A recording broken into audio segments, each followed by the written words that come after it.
In a world of kings, dark lords, ancient prophecies, and magic rings, Tom Bombadil walks in wearing a bright blue jacket, yellow boots, and a smile like he missed the memo about the apocalypse.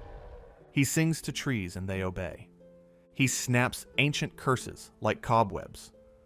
The One Ring, this object that twists everyone who touches it, he puts it on, does a little magic trick, and treats it like a coin he found in the couch. He's older than the elves, older than the kingdoms, maybe older than Middle-earth itself. And then he just goes back to picking water lilies for his wife. So who is he? Why doesn't the ring affect him? And why did Tolkien drop this bizarre, joyful puzzle right into the middle of his most serious story? Let's talk about the one character in The Lord of the Rings who refuses to be explained, and explain him. Our story starts in one of the creepiest places in the Shire's backyard, the Old Forest. The hobbits think they're just cutting through some slightly grumpy woodland. Instead, they've wandered into a place that remembers being larger, wilder, and angrier. The trees lean in. The path shifts. The forest itself feels hostile. Eventually, they end up trapped by Old Man Willow. Not just a tree, but a malicious spirit in bark and roots. Merry and Pippin are literally being swallowed alive. Frodo and Sam are panicking. This is a "we might actually die here" moment. And that's when they hear it. A voice. Far off at first, bouncing through the trees. Not a war cry. Not an elvish chant.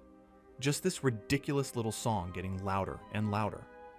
Out steps a man who looks like he wandered in from a different story entirely.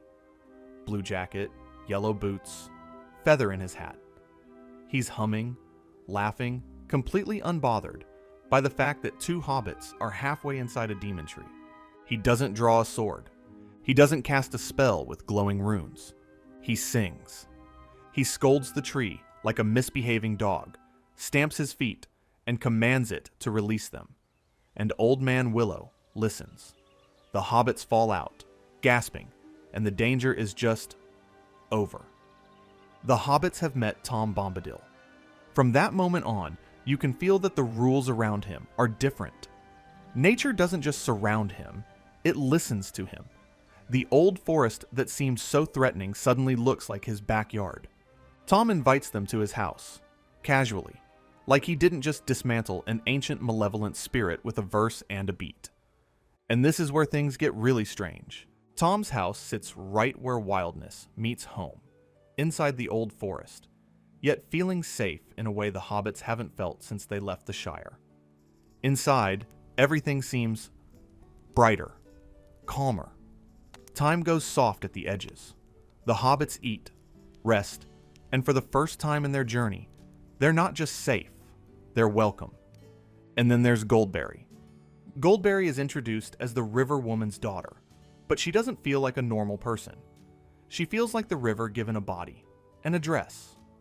The hobbits are a bit in love with her the moment they see her, because she radiates this serene, natural beauty. She's not a queen, not a wizard, just river made human. Tom calls her the River Daughter. She calls him Tom. And together they feel less like a married couple, and more like little local gods of this small patch of world. During the evenings, Tom tells stories. Not just bedtime tales, but stories from before. The Shire, before the kingdoms of men, from times when the world was young and raw. Frodo, trying to make sense of this bizarre, joyful man, finally asks the question we're all thinking. Who are you? Tom's answer is not comforting, or simple. He doesn't give a title. He doesn't say wizard, or elf, or king. He says he is eldest. He remembers the first raindrop and the first acorn. He was there before the river and the trees. He was present, before the Dark Lord came from outside.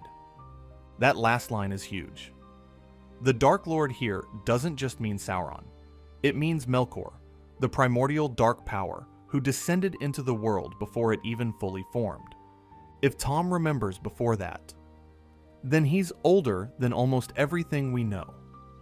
He's not just some guy in the woods. He is a witness to the entire history of Middle-earth.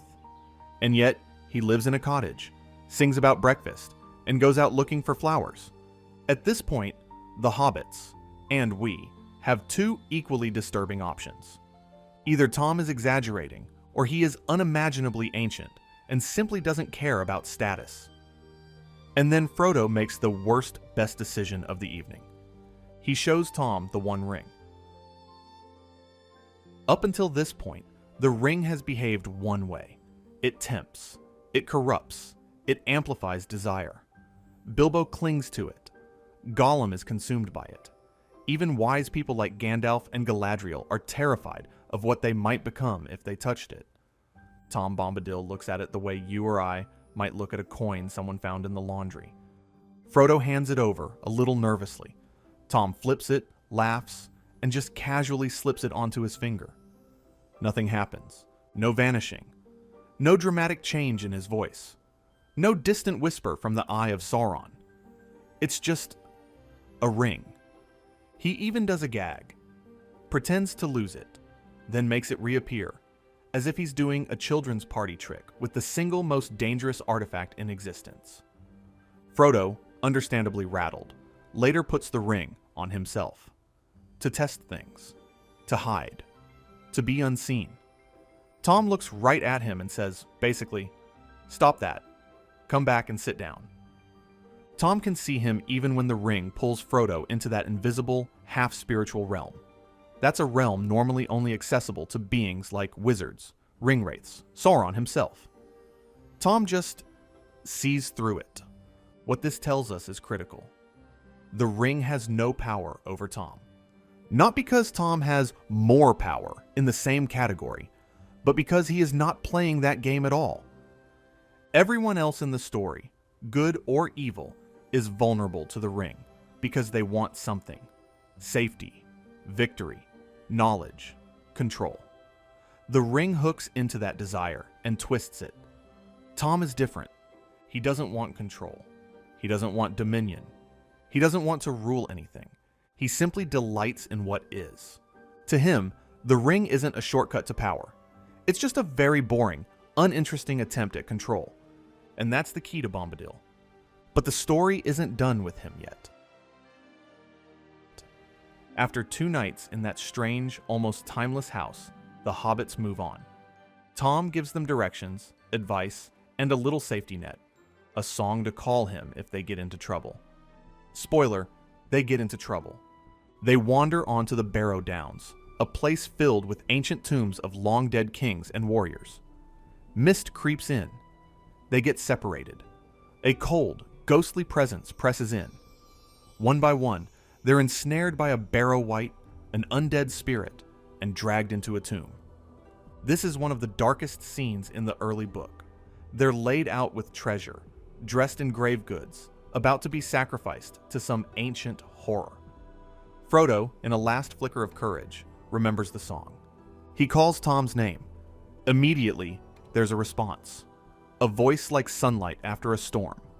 The tomb cracks open with light. Tom strides in, sings, and the wight's power collapses. The curse that sat on this burial mound for centuries is broken like a spiderweb brushed aside. Tom doesn't just rescue them. He frees the place. He drives away the darkness, gathers the ancient treasures, and then does something very on-brand. He doesn't hoard them. He doesn't claim them as his own. He gives the hobbits each a dagger from the barrow, old blades forged long ago for wars against the Witch King. One of those blades will later help bring the Witch King down. Tom, the guy who refuses to engage in the big war, quietly arms one of the key players with the exact tool needed to wound the enemy's greatest servant. And then he sends them on their way, back toward Bree, back toward the rest of the story. For us as readers, that's basically the end of Tom's screen time. But his shadow shows up again, in a very important conversation. Fast forward to Rivendell and the Council of Elrond. Everyone's here. Elves, dwarves, men, Gandalf, Frodo. The problem on the table, the ring. What do we do with it? At some point, someone brings up the obvious cheat code. Hey, what about that guy in the woods the ring doesn't work on? Couldn't they just hand the ring to Bombadil, let him tuck it away somewhere in the old forest, and call it a day? This is where we learn how the wise of Middle-earth view. Tom. Elrond knows of him. To the elves, he's known as Iarwain ben Adar, oldest and fatherless. The dwarves call him Forn, ancient. Men have other names. Orold, the very old. He's part of everyone's old stories. This strange figure who's always been there. Gandalf explains why the Bombadil shortcut doesn't work. Yes, the ring doesn't affect Tom. No, that does not make him the solution. The problem isn't that the ring would corrupt him. The problem is that the ring doesn't matter to him. He would misplace it, forget it, maybe throw it away. Not out of malice, but because it simply wouldn't register as important. Tom isn't invested in the struggle for control over the world. If everything beyond his borders burned down, he would mourn, but he was never trying to run the show in the first place. Glorfindel adds a chilling thought. If Sauron conquered everything, if the last defenses fell, Tom would be the last as he was first, the last free thing to be swallowed by darkness. Tom can't fight the global war for power. He can't overthrow Sauron. He can't march with armies or lead nations. He is not there to win the game. He is there to remind us that there's something beyond the game. So what is he then? Tolkien never stamps a label on Bombadil, like he is X species, class Y, level 99. But he does tell us what Tom represents. Tolkien talks about him as a kind of comment inside the world. Not a plot device, not a hero, but a living symbol of something Tolkien felt deeply. Delight in the world as it is, without the urge to dominate it. Think about the core conflict of The Lord of the Rings.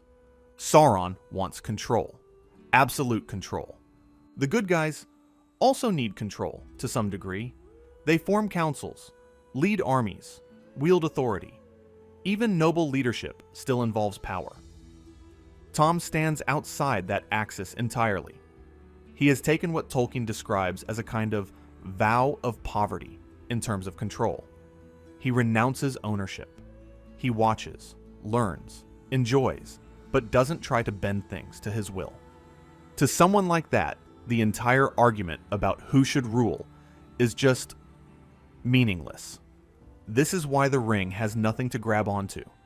There's no desire to twist, no ambition to amplify. The ring is a tool of domination, and Tom has opted out of that system altogether. He's not apathy.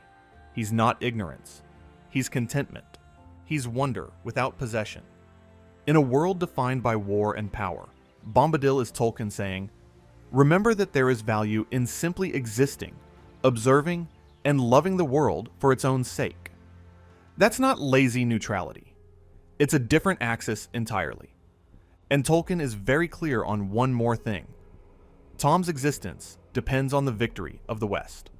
If Sauron wins, Middle-earth becomes an empire of control. Nature is bent. People are enslaved. Everything is reorganized around one will. In that world, there's no place for pure, unruled being. Bombadil doesn't fight the war. But the war is fought for the possibility of beings like Bombadil existing. At this point, you might be thinking, okay, cool, but why did Peter Jackson totally skip him? From a storytelling angle, it makes sense. The film is ruthless about pacing and plot. If a character doesn't move the central quest forward, doesn't join the Fellowship, doesn't change, and casually makes your ultimate weapon look like a toy, it's very hard to squeeze him into a 3-movie structure without derailing the tone. Bombadil is perfect for the book, where Tolkien can let the story breathe, wander, and deepen the theme. On screen, in a tight narrative about fear, sacrifice, and rising stakes, this joyful, unstoppable forest god in yellow boots would feel like a complete tonal swerve. That's not a criticism of Tom. It just shows what he really is. He doesn't belong to the machinery of the plot. He belongs to the soul of the world. We get one last quiet glimpse of how important Bombadil really is. At the end of the story, after the ring is destroyed, after Sauron falls, Gandalf has one main task left: say goodbye. He could spend that time soaking up praise, revisiting kings, celebrating victories. Instead, he tells the hobbits that he won't be going all the way back to the Shire with them. He's going to visit Tom Bombadil. He calls Tom a moss gatherer, and himself a stone doomed to rolling. Gandalf's whole existence in Middle-earth has been motion, mission, urgency, responsibility. Tom's existence is rooted, still, present. Now that the rolling is done, Gandalf finally has time to sit with someone who has always been about being, rather than doing. We never hear their conversation. Tolkien leaves that completely off-page. Which is perfect, because Bombadil is the one mystery Tolkien stubbornly refuses to solve for us. He wants us to feel him more than diagram him. So after all this, who is Tom Bombadil? He's not a wizard. He's not quite a god. He's not a hidden avatar of Tolkien. He is Middle-earth's memory of its own innocence. He's the forest before the axes, the river before the bridges, the world before anyone tried to own it. He's the part of reality that stands outside the struggle for power and simply says, "Look, this is good."